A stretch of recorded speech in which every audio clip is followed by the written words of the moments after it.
Before the arenas, before the awards, this is b4Nashville, the podcast. Here's your host, George Davis. And welcome back to b4Nashville, where we introduce the country stars of tomorrow to the country fans of today. And joining me tonight, Milwaukee-born singer-songwriter. He's an all-around performer. He cites the likes of Kane Brown, Rhett, Russel Dickerson among his inspirations, and I'm sure there's a lot more, and we're going to find all that out here shortly. Ladies and gentlemen, say hello to Brady Lee. Brady, how are you, my man? Hey, I'm doing great. Thanks for having me. Hey, man, I appreciate you coming on tonight. I do want to tell everybody a couple of housekeeping things. First off, b4Nashville is being brought to you by Go-Go Tuners. Be sure to check them out, gogotuners.com. If you're a guitar player, you're looking for a great tuner, these are fantastic. They've got headstock tuners, they've got pedal tuners, and they have a patented green you're in, red you're out technology that makes it so easy to tune your guitar. Also, if you have a question for Brady, then be sure to send it to us via our chat on Facebook, and we'll pass that question along. Or if you just want to say hi, hopefully that will work, because I've had some issues with that. But hopefully we'll get that in there tonight to where it works. And I want to thank everybody for joining in. So, Brady, tell me a little bit about yourself. I mean, you were born in Milwaukee, and what got you into music? Yeah, so I started out doing music in the church. That's kind of where I jumped into things. I grew up in the church. My parents, every Sunday, we were always like, we were always in church, and I loved it. I really did. I loved going to church. And my mom was the organist in the church, and Dad would sing in the choir. And then one day I went up to the choir director and said, "Hey, do you guys have room for a drummer? Can I play drums?" And they're like, "Sure, here, just put a drum kit on the stage." And so we put a drum kit, and that's where I cut my teeth, man. In small churches, playing drums, probably a little bit too loud for everybody, but that's how I started. That was back in the day before the electronic drums and the noise control, where you could turn them up or down, right? Man, if you'd had those back then, just imagine how much fun you would have had. Oh yeah. So tell me some about, growing up there, you're in the church, you're kind of cutting your teeth on that music. What got you into country music?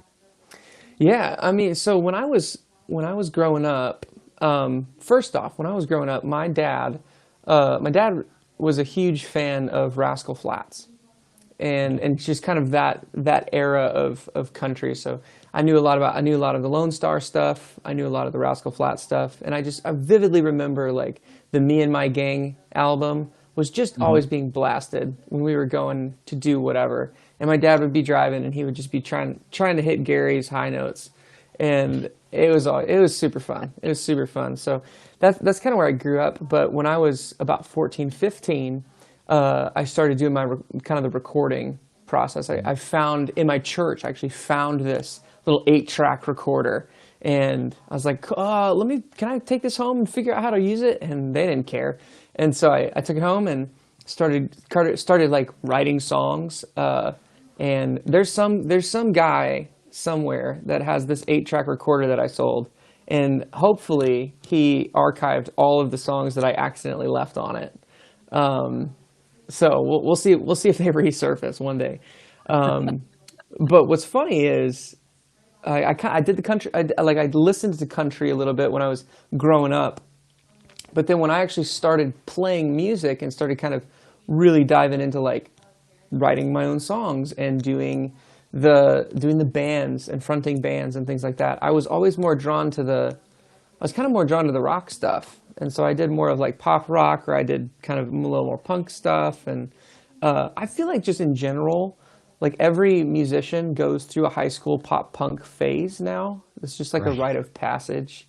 And I definitely lived that to the fullest extent that you could. I was sent home one time because my skinny jeans were too tight. My band sent me home to change my jeans. Oh well. So that's a great story for one day. But writing original country songs actually showed up in quarantine. So that's how long I waited to do it. And we just started doing it because somebody reached out and asked if I would start writing songs with them. And of course, no one's doing anything in quarantine, and so we Right. said, sure, let's write songs together. And he said he wanted to do country, and I said, let's write country songs. And so we started writing country, and things just clicked. It just clicked. We wrote in March and April. We wrote like about 80, 85 songs. I mean, we would show up at each other's house, and we would write 4 songs a night, like 3 days a week. It was just nuts how quick we could knock these things out. That is unbelievable. I mean, that many songs. And I mean, I know it's been basically about a year now, but still, it's like, golly, that's a lot of writing. I mean, like you said, you knock them out, a dozen a week, basically. If you're doing 4 Yeah. a night, 3 nights a week, you're knocking out a Yeah. dozen a week. And that's, I Hmm. mean, that's just crazy. I know. But it gives you a lot of material too. I mean, that's all stuff that you've been able to share and kind of pass along to people, which I think is pretty awesome. Because as a songwriter, what did you write any of your rock songs back in the day?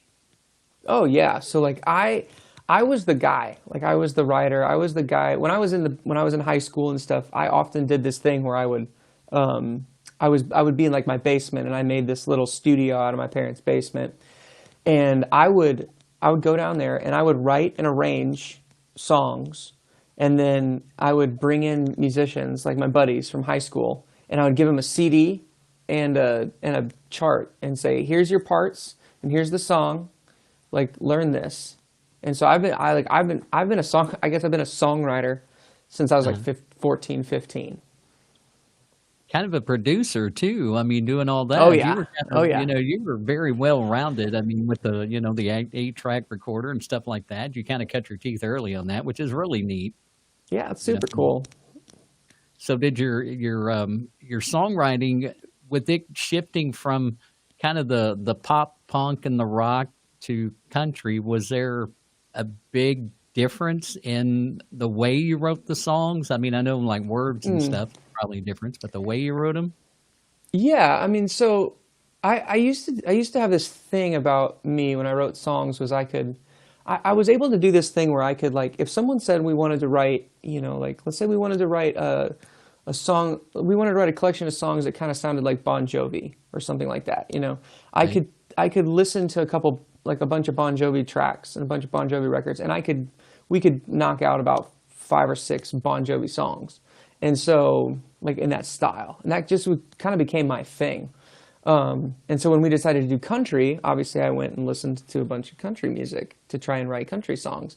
And you start picking up on like the themes, and you start picking up on like the melodies, and then, but one thing that what really attracted me to country and writing country was this, like the ability to tell a story, Right. and the ability not only to tell a story, but like the ability to tell a story kind of about whatever I wanted.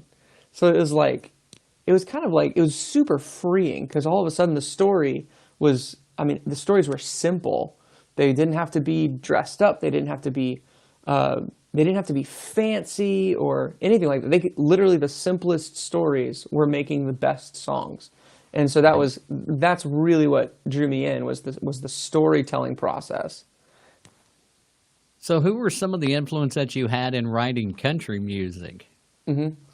Um, well, we started with like, so like I guess in my bio or whatever, like we listened to the Kane Brown stuff and the Thomas Rhett stuff. We listened to Russel Dickerson and then kind of those guys. And Right. then, but influencing my writing style, I was really, I was really into like I said, I grew up on Rascal Flatts and Lone Star, and I grew up on, like, I remember, like, we would have the Garth Brooks stuff going, like, so, like, Mhm. I remember I would always kind of go back to that stuff, and uh, when I mentioned I wanted to do country music, some of my friends were like, well, you can't do country music unless you've listened to, all of Merle Haggard. And so I was like, okay, done. I'll go listen to all of Merle Haggard. So I started listening to kind of the old stuff, and I went to Patsy Cline and Merle Haggard and back to even Johnny Cash, and I dove right in, and I just kind of submerged myself into not only into the currents, but also like where did the currents get their inspiration from, and I went a little crazy. Right. Now, I want to, I kind of digress here for a second because you've also, I mean, you've written for contemporary Christian artists and, I mean, you just kind of have a well-rounded feel of what it's like to write, which is good because I think a lot of writers probably need some of that just because it gives you more to feed off of, I guess. Is that kind of the feel of that? For sure. It's kind of fun. Like, so I've written in so many styles, and Hmm. it's fun to like when you're like, I'll be in a writing session for country, for example, and you know, we're trying to get something, and I'll just like, I'm gonna throw something out that I did when I was writing pop, or I'm gonna throw something out that I did when I was writing, alt rock, and it Hmm. like kind of breaks the rules, but it like kind of cracks the song open sometimes. And so it's really fun to have those like, it's like, hey, I'm going to break the rules a little bit, but it's only breaking the rules if we're in this genre. So it's going to be fine. Or stealing melodies from like worship songs or even old hymns and then putting them into, and finding like, this is going to be really singable. So let's go back to those old congregational hymns and I'll pull a melody out of one of those things. And yeah, so I break rules all the time. Well, yes, I mean, it's fun to be a rule breaker, to be honest with you, at times, because you gotta kind of get your name out there, and in order to do that, sometimes that's what it takes is to just do that kind of thing. Now, I mean, since you've just jumped into writing country songs in the last year, you've been able to release a couple of those songs as well. Yeah. And I've listened to them, and I mean they're really good. They're good pop influence songs. They sound great. Thank The you. latest is Licorice, Yeah. which is not the candy No, no. that you just released, and it's a great song, Thank and I you. love the story behind it Sure. because of where it came from. Because I mean, it's one of those that you wouldn't think about, and I'm not pigeonholing or anything, but you wouldn't think about Yeah. with your background that would be a song that you would focus on. Yeah, But it totally. Yeah, so give me a little of the story of Licorice and where did that come from and how did you wind up with that song? Yeah. Um, so how I got the song was sometimes like when I'm, 'cause I just have kind of a really busy way of living life, and so sometimes like I'll be like me and my wife will be kind of like working together Mhm. in like my living room. So like I'll be sitting on the couch working on a song or doing something like that, and she'll be just laying on the floor or something and just working on something that she needs to be working on. Right. And I remember this one night I was like, I just need a new idea. I need something fun and fresh and like I want something like unique, something that no one's ever heard of before, which is Mhm. a huge like whatever like that's ever gonna happen. But I remember I caught it and I stood up. I like stood up and I was like, babe, licorice, but like liquor ish, liquor ish. I was like, and she just looks up from her work and she goes, cool. Because this happens a lot in my house. So that was the idea. Like I just thought it, like it just literally just like thought of it, and um, what was, and then kind of developing the story of like the story is like the story between me and my wife Allie, and Mhm. so we have this kind of young like we met when we were younger, and we started like we were part of the same friend group and we always kind of rolled together and all of that. We actually met in the church, and then I didn't start dating her until I was a junior, yeah, junior in high school. When I kind of worked up the courage to ask her out, and like kind of the story of Licorice is that idea of like, oh, like the moment when you realize that like a sweet, innocent relationship is Mhm. actually like is actually a love story in the making, and like, oh, I'm actually falling for you, and like, oh, I actually really like you, and I want to date you, and I want to ask you out. And then the idea of liquor is that like I got married when I was 21, and so like the idea of her kiss being licorice is like I didn't taste alcohol until I was 21. So that's when I got married. So Right. it's kind of a really weird, nuanced thing way Right. down in the depths of that song, but Yeah. that's kind of the backstory of it. It's a great song. I mean, it's one of those, and as you go along and you listen to your phrasing and how you turn it back around to the title of the song and that kind of thing, and I think there's a line in there is talking about having a buzz and that kind of thing that just all Sure. ties back into it, Hmm. where it's like this is what it's about. This is where this is what love does to you. It's the same Yep. kind of Yep. mentality, I guess, more Yeah. than anything. So that's pretty cool. And now you, let me get my questions back over here because I kind of put them out of the way to where I could pull a couple of things up. Um, so we've already established you're writing your own songs and that kind of thing. If there was one song out there, being a songwriter, that you go, Sure. man, why did I not write that song? Yeah. What one song would that be? Okay. That's a great question. I'm glad you asked it. Because there is a song that in my opinion, is so well written that it literally makes me mad that I was like, why could I have not thought of this first? And it's a song by Michael Hardy, and it's called "A Rock," and it's the title track of his album, a rock, and it is so well written as to how he just traces the idea of the simplicity of a rock, and it's absolutely insane how he does it. I can't every time the third hook comes around when he says "a rock" for the third time, every time spine shivers. It's Wow. incredible. It's incredible. I hope he sees this. I hope he sees this interview so that he can just listen to me just doting on him. He's a big fan. Yeah. No, I love his music. I mean, he's an amazing writer. He really Incredible writer. does some great stuff.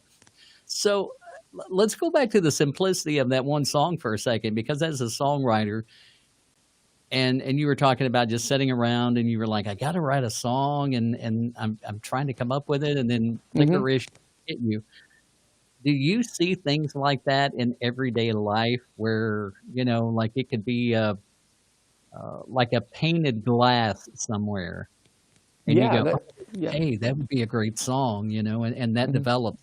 Do you look for that stuff as a writer? I mean, are you paying attention to those kind of things around you, even the small things like a rock?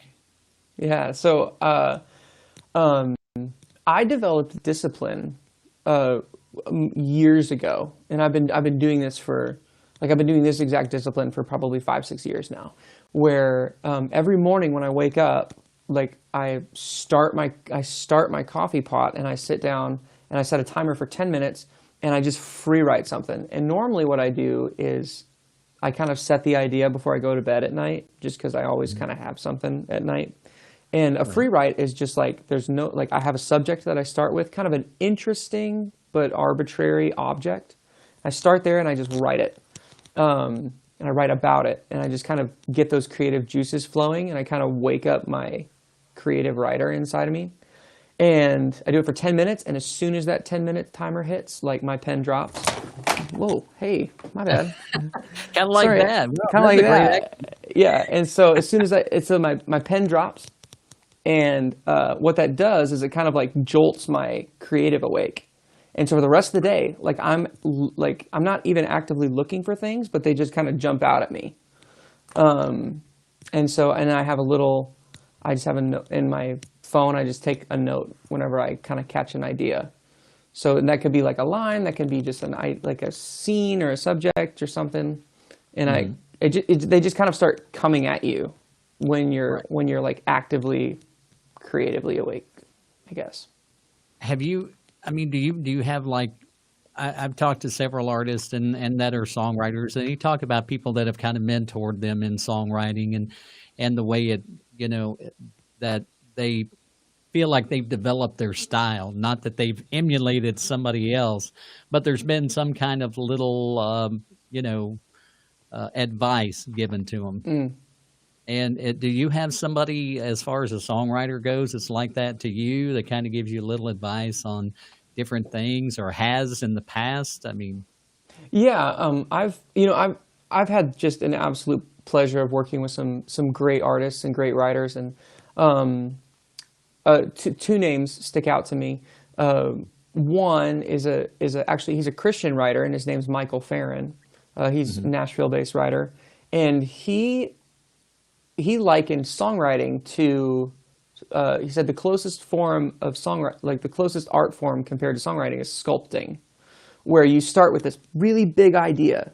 You have this whole block of idea, and the songwriter's job or the sculptor's job is to just chip away all of the unnecessary mhm, until you have exactly what you need and nothing else.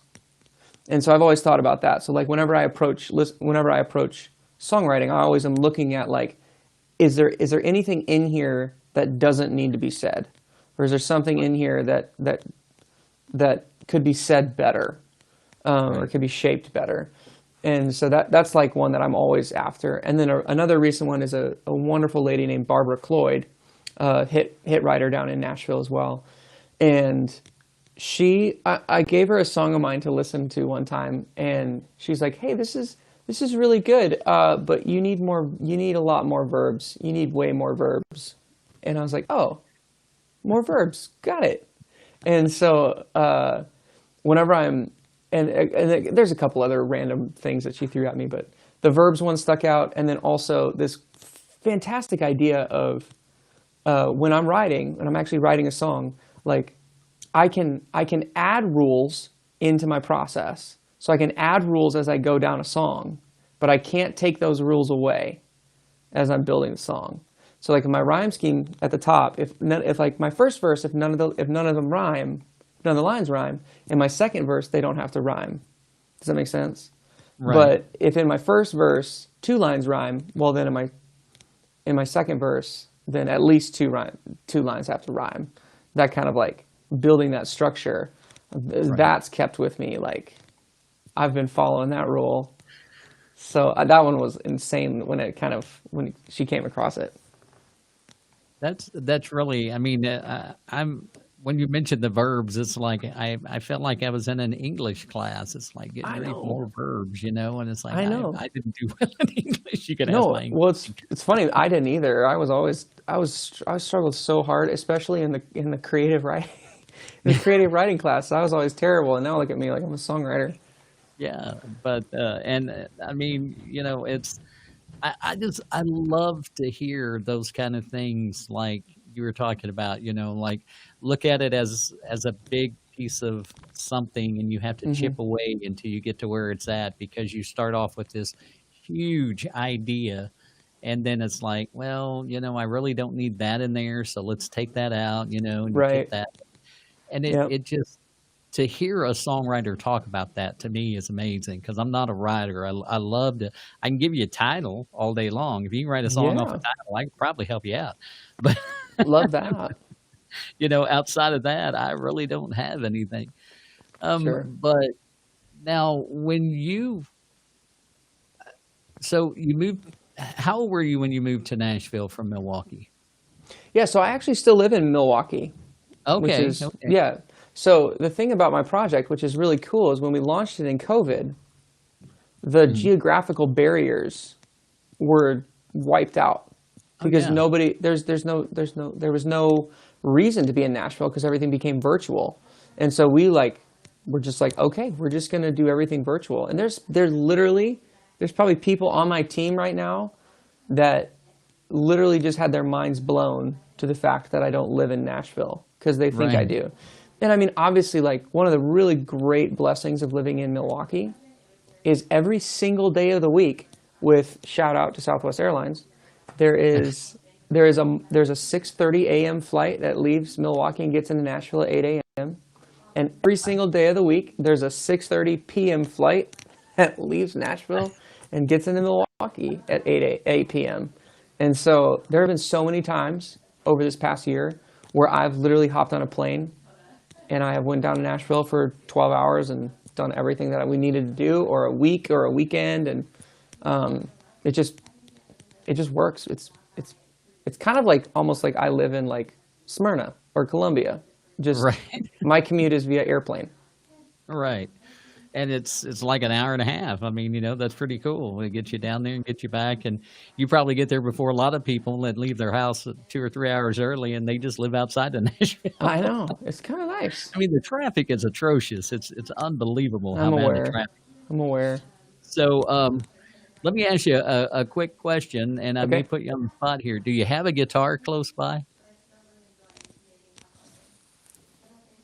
Maybe. What do you need it for? Okay, I was going to ask you if you would sing "Licorice" for us because I'd like to hear acoustic music every once in a while, and I thought this would be a great time to do that. If you have it, if you don't, we can we'll. Okay. I don't have. So the reason I asked if like why is because if you were going to ask me to sing the other song that I've released, I could pull that one off because I have a ukulele nearby. Okay, But well we can go with that one too because I did see you do that song, and I thought, oh, that sounds so good with the ukulele. I mean, that is just amazing. yeah, And I can grab that quick and we can get so something going. I had the title of that song here, and I can it's do this all taken day. off. That's it. Yeah. Here, let me put my headphones out. All right. So I kind of put him on the spot, folks. And I really didn't mean to do that, but It's so funny that you asked me to do that. So I was like, I might be able to do what you're asking me to do here. all right. I mean, Just I'm literally sitting in front of a piano. I guess we could have made something work there, but Oh, yeah. I see the piano behind you. That's oh yeah. is that a family era, or is that just one that you picked up along the way? There's a great story about this piano. So I actually bought this off of a friend in music college, but I didn't buy it. I got it for free, and because it was basically this needs to get out of my house, and I was like, well, I kind of want a piano. Like, what kind of piano do you have? And she's like, it's some like 1905 Steinway, and I was like, yep, I'm gonna take that off your hands for you. And so I got this. I got this Steinway. Can you hear that? Okay. Yeah. Yeah. That sounds great. All right. Yeah, so we're not going to do Licorice, but we can do I can do this all day for you. All right. That sounds great. So since we're talking about writing, I should share the story about this song. Right. So I can do this all day was written after watching Marvel's Avengers. We were watching the End Game, and Captain America is fighting Captain America in this moment. I don't know if you've seen this movie, but he's fighting himself, and they're just beating each other to trash. And he stands up and he's like, "I can do this all day, man." And he goes, "Yeah, I know." That's what he said. And so I had this, I popped in my mind. I was like, because we were in the middle of quarantine, in the middle of COVID, and I was like, I literally have nothing to do all day, every day. And that day, I literally we had this plastic pool that my kids play in, and we always pull the patio chairs off the deck and put them out in the yard, and I can put my feet in the pool and they can play in it, and they splash and slide and stuff. And so I had this just moment where it clicked, and I was like, I can do this all day, but I can do this all day I can do nothing all day, and so that's where this song comes from. All right. Well, here's Brady Lee with "I Can Do This All Day" on Before Nashville.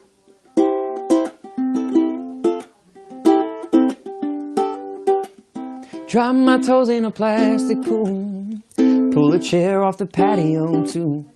Bug spray, 'cause I only want one kind of buzz today.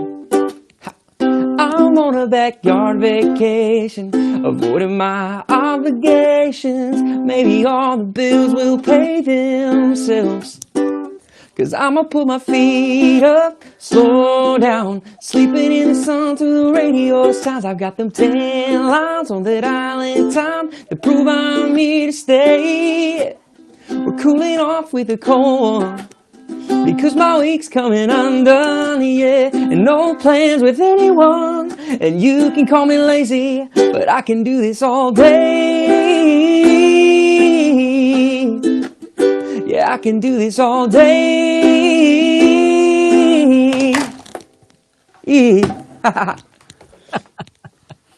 It's it's gotta be 80 degrees with a little spring break breeze. Bug spray, 'cause I only want one kind of bus today. I'm on a backyard vacation. It was a free destination, and I've got the whole place to myself.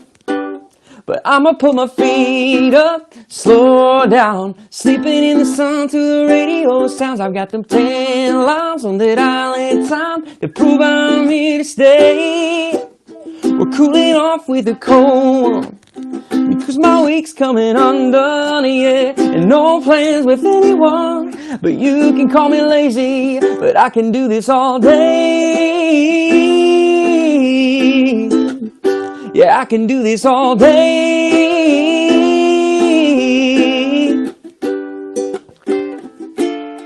I've tried the ocean view in a hotel outside of Malibu. Tried the white sand beaches and the top shelf margaritas. But all I need is right in front of me. And it feels better when it's free. And I'm happy as can be, 'cause I'ma put my feet up, slow down, sleeping in the sun to the radio sounds. I've got them 10 lines on that island time to prove I'm here to stay. We're cooling off with a cold one, because my week's coming undone, yeah. And no plans with anyone, and you can call me lazy, but I can do this all day. Yeah, I can do this all day. Oh, I can do this all day. All right, Brady Lee, and I can do this all day. And Before Nashville, brought to you by Go-Go Tuners. So that's a really, I love the summer feel of that song. I mean, that's fun. Like, you know, the summertime, we've got a huge backyard, and just, you know, throw the kind of tick off the neighbors and throw it, you know, on Alexa and just play it real loud. All day. Yep. We did that. That's a great song, man. Great Thank song. you. And so let's get into a couple other things real quick. This is Sure. this is a part of the show that I like to have a little fun, and I didn't really get to discuss this with Trevor much, but I have this little thing that I'll just let the intro speak for itself, and then we'll kind of get into it. All right. All right.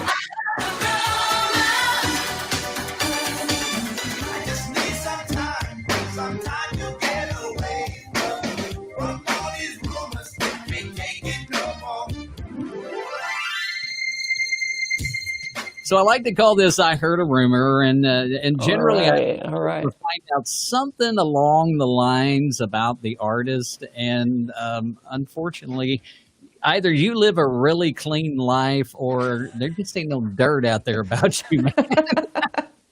And I could find nothing. So, kind of, you know, give me a little something that maybe most folks don't know about you, and that you kind of keep tucked away under your jacket, so to speak. Yeah, that's good. So I'll shoot straight with you. Like I'm real. I actually am like a pretty clean guy. Like I don't. It's some people make fun of me as to how clean it is. But I mean, if you ever want any dirt on me, gosh, let me think about this for a minute. Yeah, I got something for you. So, something that it's more funny than anything else. But so I'm a bit of a gear and like guitar nerd and like music nerd and stuff like that. And so, one time, as a songwriter, when I was just getting started in country music, we decided there was a point in time where I thought pop country and like radio country was a little bit goofy and like a little sad. And so me and my friends, we got together and we printed off 10 number one country songs, and we took all of the lines that matched, and we put them up on a whiteboard, and we wrote a song out of 10 other country songs. And there was a lady at I forget the name of the label or the music group, but there was a lady that heard the song and bought it off me because she thought she was going to do something. So I sold that song for $1,000. Wow. And I gave her all the rights to it. I didn't want it because I knew I couldn't do anything with it. But yeah, there's my story into country music for you. That's pretty cool, though. But, the sad part of that would have been had she had somebody record that and wound up being a number one hit, and then you'd be kicking yourself going, well, that's not the song that I wish I'd have wrote. It's one I wish I'd hung on to. I know. But it was one of those things. We were in high school when we did it, and we're like, right. It was so funny. So funny. That is cool, though. And to come up with, it's not hard to find lines in country songs that match each other. So. No. It was good. It is one of the highlights of my career for sure. So another thing that I love to do is because I always want to find out what artists are listening to and songwriters are listening to, and so I call it the iPhone Top 10. So just like your top 10 songs or artists, either one, whichever is easiest for you. Sure. Well, we talked about Hardy, so I listen to him all the time. But the thing about Hardy is every time I hear a song that I really like and it like moves me, I always go look up the writer, and it just always so happens to be him on his writings. So it's just so funny. But so I really like his record. I think it's really nice. It's really powerful and hitting.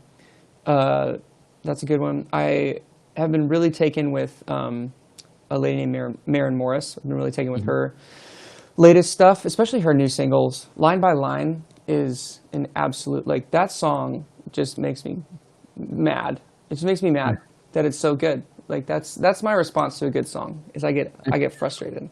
So Maren, she's got a great song. I've been listening to the new Carly Pearce record that came out just a few weeks ago, just kind of digging into that and analyzing it. That's really good. And let's see. I also, I know he's got some flack right now, and I know he's a little bit, under the radar right now, but there's a song called Sand in My Boots by Morgan Wallen, and that song just, like, that's a song, man. Like, that's a song. And so, love that. Love a couple songs off of his record that I've been jamming to. I think, isn't that the one that he and Hardy teamed up on, Sand in My Boots? No, Sand in My Boots. Funny story about that is I was talking to a couple of my buddies, and I was like, what would happen if we put Michael Hardy, Ashley Gorley, and Josh Osborne in a room together? Like, what would happen? Would we get the greatest song ever? And they said, that's Sand in My Boots. And I said, oh, so we do get the greatest song. Okay, got it. Just to clarify. Because those three guys wrote that track. So funny. Yeah. I'm always a little behind on things. So I also really like Casey Musgraves. I really like her stuff. And big fan of Mitchell Tenpenny and what he does. I've been listening to a lot of his stuff. And then I have a huge love for indie pop music. So there's something about me that you might not know. Like, I have a huge love for indie pop. And so you can find me on most days rocking out to, like, the 1975, or a band called Laney, or a band called The Night Game, or Joan, anybody of that group. So there's probably 10. Is that 10? I think that's pretty 10. close. Yeah, we'll call it 10. How's that?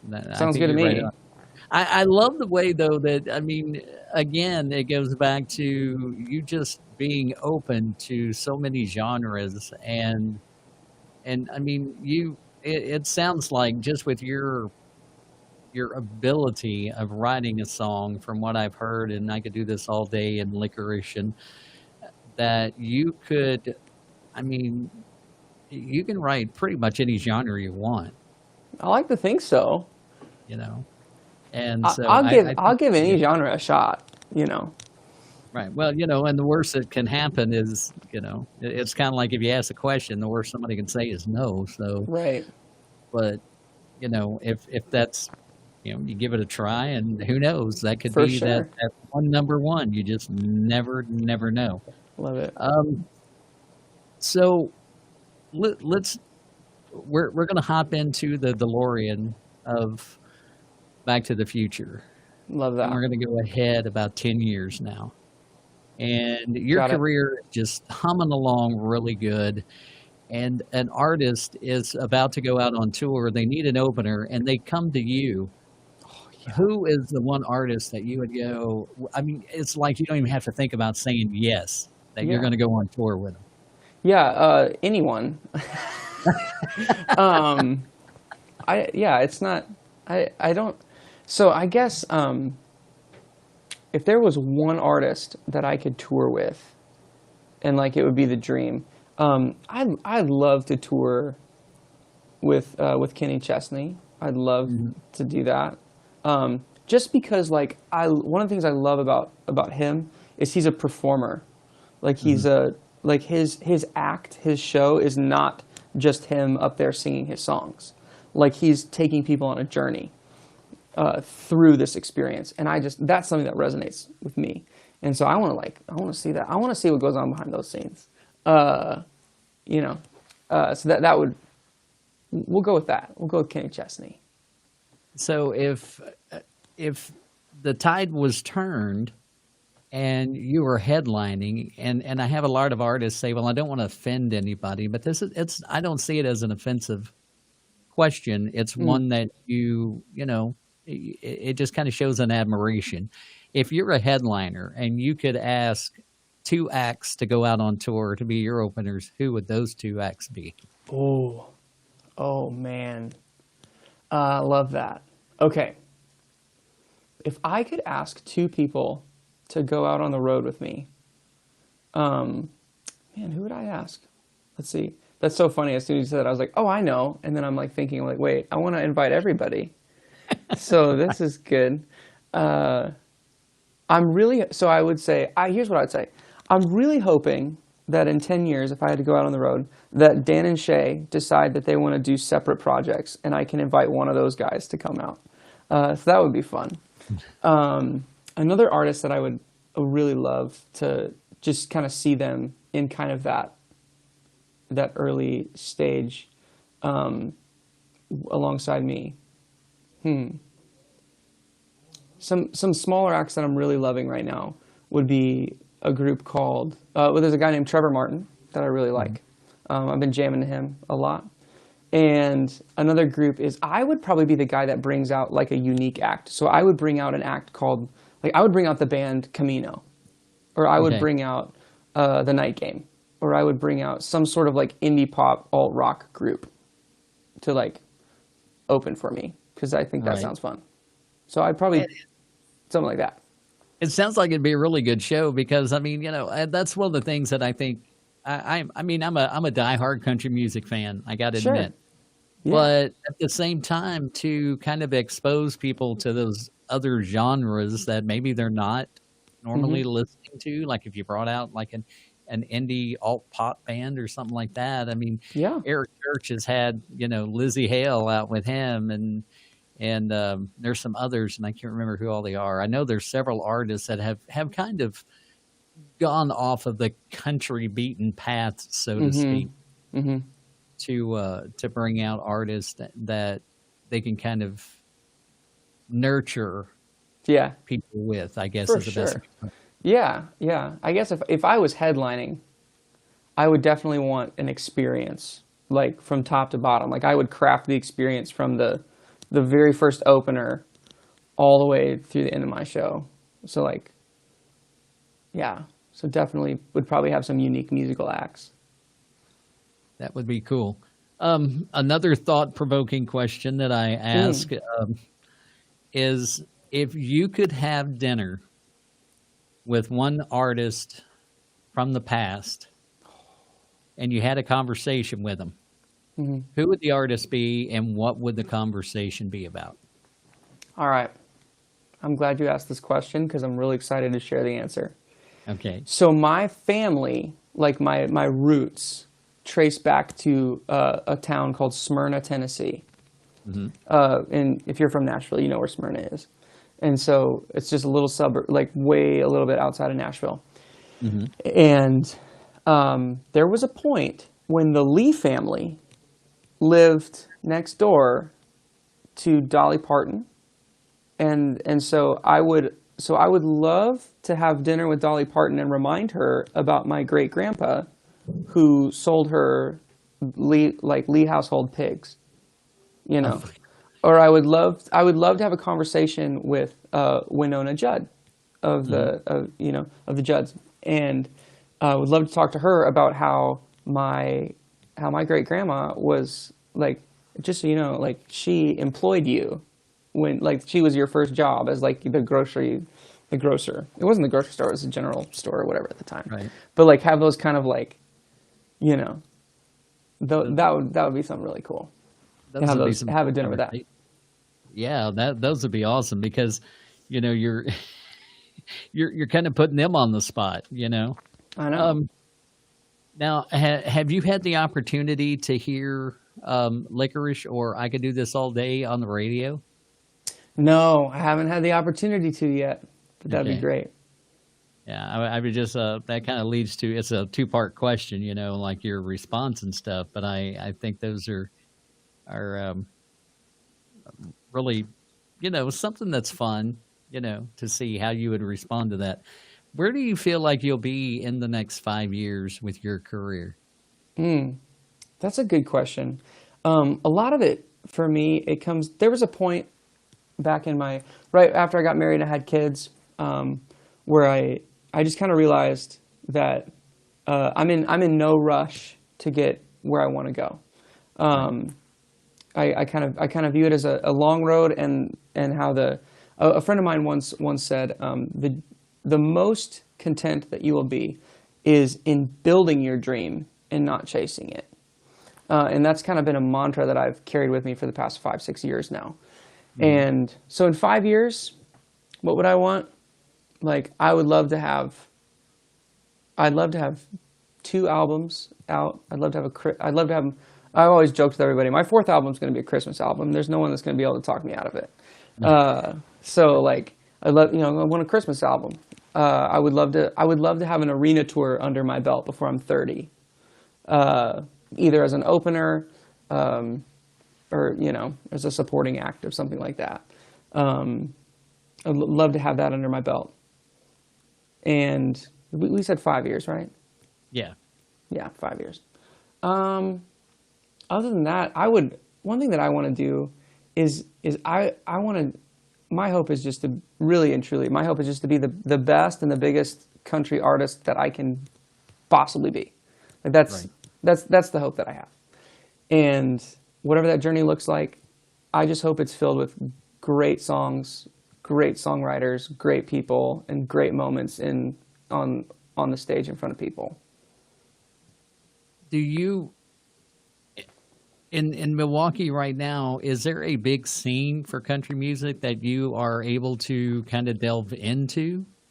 There's not a huge like scene for country. A lot of kind of in Wisconsin and in the Midwest, a lot of people will find success as cover bands. And like I love a good cover band. But I've always just, whenever I listen to cover bands, I've always thought to myself, I'm like, man, but what if I wrote the song that the cover band's covering? How cool would that be? Right. And so for me, I've always shot a little higher, I think, than cover bands. But there's room, you know, there's room. We've made some waves here in Milwaukee. I came out with I Can Do This All Day and now Licorice, and people are like, this guy's great. And he's like, yeah, he lives in Wisconsin. They're like, what? Wisconsin makes this? So it's, you know, we're making waves. We're making waves. That's great, man. That's really awesome. And I mean, like I said, the song itself, and I listened to it yesterday on Spotify. And a lot of times what I'll do is I'll kind of check the numbers, you know, of the current Spotify. Because I mean, I don't have access to Apple and Google and all those. You know, I could, but Spotify is kind of my go-to. And I didn't look at the numbers on it. I want to say, I don't want to put a number out there as far as the streams, because I'm afraid if I do, it's going to be the wrong number. And knowing mine, like, it'll be way too low. Oh. So, but I know it's doing really well, and I Could Do This All Day. It's still doing really well. And you just got your whole voice. I mean, I've been and I work in radio, and I've been in radio for 35 years, and then I do the podcast on the side. And I love to hear like I said, I love to hear an artist. I can always tell a great artist when they do something acoustic Mm. because if I listen to it and it's produced, there's too much they can do. Because I mean, Oh yeah, you can I fake dabble anything, around man. with some of that stuff. I can make me Yeah. sound good. Well, there's not enough plugins out there to make me sound good, to be honest. But Well, yeah, auto tune ain't got to that point yet. They've got that's brought it a funny. long way. But when you were doing, I could do this all day. Just the tone of your voice and the sound and even the whole feel Mm. of if you're like me in my mind, I'm delving below the surface. It's like you just have this knack of bringing somebody into a song and really making them enjoy it. Oh, good. I'm glad to hear you say that. That means a lot. Well, you're very welcome because I really think that with that, you're going to start making waves outside of Milwaukee, and I Cool. know that I feel like there's probably some folks down in Nashville that are setting up and taking notice of you. Um, I haven't been told that, and I'm not under an NDA or anything like that to where I couldn't say Whatever. it if I knew. But I just know Nashville, and I know what like right now what they're looking for, and you're in there. I mean, with the Kane Brown, you got that the Kane Brown feel, licorice. The I could do this all day. He's got that kind of, like I said, kind of that springtime or summertime vibe to it Oh that yeah, you just want to be out by the swimming pool or out on the boat or something like that, and just crank it up for everybody to hear. for You know, sure. and then licorice is just it's a really good love song when you listen to the lyrics and don't factor in or don't focus on the title as much because a lot of people will do that and they'll go, well, this doesn't even say anything about liquor. Well, it's not supposed to. I you know. know. I know. But it's a great song and it's one that fits in with the Kane Brown and the Thomas Rhett. I could play that song. I could play Kane Brown. Let me see. Worship You. Let's just go with the latest. I on the air, I could play Kane Brown and I could follow it with Licorice, and nobody would ever know whether you Yeah. were a multi-million-dollar star or you were a multi-penny star. That, that's the hope. That's the hope. I remember we were talking with my PR team, and they were like, "Hey, like, how much do you spend on your stuff?" And I was like, like when you factor in like how many people have to get their hand on this, like we spend a pretty good chunk of change on everything. And they're like, "We can do it for cheaper. We can always do it for cheaper." And I keep saying to my team, like, it's not really for me. It's not really about doing it for cheaper. It's about I want to look back on every song I make and say like, oh yeah, like we crushed that, you know. Right. And so I'm here to make good songs. I'm here to make good songs, make them sound good. That's what I want to do. Well, you've got an amazing start, I'll tell you that. So I'm really excited to hear more of what those 85 other songs, or I guess it'd be 84 since you did Licorice during I guess it's true. COVID. So you got 84 other songs to do. It's fair. It's fair. And you got, I mean, hey, if you go, all right, now that this kind of leads me to something else, and I do this a lot. I'll say something, then I'll a question will pop in my head. That's fine. Are you one of these artists that you feel like the best way to release is, and I hope that your PR team, I hope Trevor and your PR team don't get mad at me for asking this, but do you feel like that it's more beneficial to release an entire album or to release a single at a time? Because a lot of Nashville is doing that right now. It's just a single Yeah. at a time. I'm 100% on the album train. Okay. Literally, I'll say like the only reason that I haven't cut an album is because it's expensive. It's Yes. very expensive, especially the way I want to do it. So it's just too expensive at this point. But the hope, like I want to make albums. I feel like albums are important, and the reason they are important is because it allows me as an artist to not just continue to pump things out for the sake of radio, but it allows me to Right. truly tell. It allows me to tell stories. It allows me to showcase different sides of my artistry, and it allows me to really craft a piece of art, so that people can, when they listen to it, they go on this journey, and we can rest in certain places, and we can go down different trails together, and Right. hopefully when we get to the end of it, the the first thing people want to do is they want to just turn right back around and start over. So I'm on the album train. As soon as I can start funding albums, those are coming. Right. That's great. One of the personally one of the artists that I love and the way that he does it is Eric Church. Oh, You know, he's releasing 3 a albums, triple Heart album. and Soul. Are Yeah. you kidding me? I And know. I he's saw that. releasing one, the Heart, and then he's got the which hmm is only available to church choir members, which, Eric, come on, I'm bud. I'm thinking about becoming a church choir member just so I can have I that am too, album. just so I can get it. And then he's got the Soul album that'll come out I think it's 3 weeks, something like that hmm later. And then he did like oh uh, gosh the Red Rocks. There's an album live at Red Rocks, and Yep. that's where he did the entire show by himself, acoustic. Yep.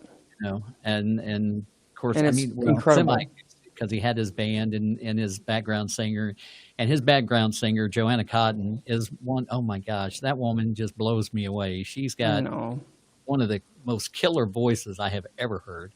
Oh yeah. And so when he does some of his songs, and he did the Red Rocks, and I had the album live at Red Rocks. Okay. I about worn that out, For and sure. so when I listen to it, it's just one of those where you're going, man, I'm so glad that he does the album thing. Yeah. He doesn't. Yeah. He's not going to release a single and then down the line he'll release something else. hmm I was just reading about the Heart and Soul where he recorded, um, what was it, 24 songs in 28 days. And he had like 4 days where he got no sleep in 4 days recording that That's album. ridiculous. I mean, And I have huge respect for Eric Church. One thing is like his songwriting style. oh Like, yeah, uh, I think it's a song called "Hell of a View." Like the hmm first line out of it is like, "Caught your wings on fire when I smoked my Bronco tires out of that town." And I'm like, hmm what? Who? Where is that? Who, where are those songs? Where are those lines? I need to find those. yeah, He always has those. He's got those lines that just like are just dripping with color, And right. I love analyzing his songwriting. I love like Monsters. Monsters is a great song. Yeah, That's great along song. those lines for me, and it starts out. I killed my first monster when I was 6 years old, and Yes. and then talks about burning up in his bedside lamp, on the Yeah. bulb and stuff. And he's just phenomenal. I mean, hmm as a country music fan, I love Eric's songs. And then, like I said, I've been in the business for so long, and I've listened to so many songs. And not being a writer, if I was, I think I look at it sometimes like if I was a writer, his songs are just kind of like Hardy. I mean, they just I don't know what it is, but they just have when they put pen to paper, it I know. just magic. Yep. Yep. Absolute magic. So anyway, so let's keep an eye out for Brady. He's going to have more stuff coming out. You can find him on Spotify. I know he's there because probably about 1,000 of the streams you've had on your songs have come off of my phone. If you look at the IP, That's great. Love that. and then it's also you're on iTunes and Google and Yeah. I mean, Amazon, all that stuff, I'm Pandora. anywhere that you listen to music. So, So yep. go check him out on all that stuff. You can find him at if you look down in the lower corner, it's Thomas Brady Lee, and that's his website. You go to his website; it's got links for all of his social media. Go follow him on Instagram. That's actually the best place. I like to follow him on Instagram. Are you doing? I didn't notice, but are you doing the TikTok thing? Have you got into that yet? Yeah, we're trying to figure that one out. We're trying to figure that one out. I feel so old now. I'm not even that old, but I feel so old because like TikTok is like blowing my mind. Well, we're I, working on it. I got some cool stuff on TikTok. But yeah, we're getting there. You can follow me on TikTok. It's fun. It's fun over there. We have fun. and it's all pretty much the same handle, right? Just Thomas Brady Lee. Yeah, we lucked out big time. Like literally anywhere you go, if you whatever / Thomas Brady Lee, I show up. Well, that's go check him out because he's got some great music other than just what he shared with us tonight, and I cannot wait to hear more, and can't wait until 10 years down the road when you're doing that arena tour. And We'll see. they wheel me in to the front row and I'll get to watch. Sounds good. I'll leave a space open for you. Sounds great, man. So Brady, man, thanks for hanging out tonight. I appreciate it. It's been great. And again, go check him out. Also, be sure to follow Before Nashville. You can follow us on Facebook and Instagram. I've got Twitter, but I don't use it a lot. TikTok. Nobody does. I've got TikTok, but I haven't used it yet either. But we are on YouTube as well. So go follow us on Facebook, Instagram, and YouTube. We'll just throw those out there. And and of course, usually every Monday and Thursday night, we're right here live on Facebook and YouTube, unless we've kind of had to shift some things around in order to get Brady on, and I sure didn't want to not do that, so we got him on. So thank you for joining in. Again, it was Brady Lee right here on Before Nashville, and you guys take care, have a good night, and we'll see you next time.